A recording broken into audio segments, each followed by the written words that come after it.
తమలో నిన్న ఈరోజు చూశాను నేను. ఉద్యోగస్తులు ఇక్కడుండే మా పోలీసులు కూడా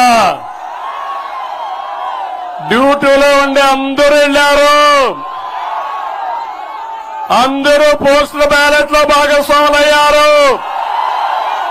నా జీవితంలో ఎప్పుడూ చూడలేదు. 199 మంది వేస్తున్నారు ఓట్లు.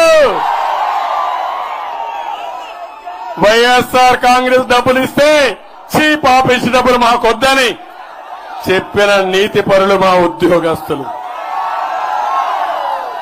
గుద్దుడే గుద్దుడు చేశారు. ఈ రోజు ఇది ఒక ట్రెండ్. ఉద్యోగస్తులు అయిపోయింది, బాగా చేశారు. వారిని గట్టిగా అభినందిస్తున్న చప్పట్లు కొట్టి అభినందించండి.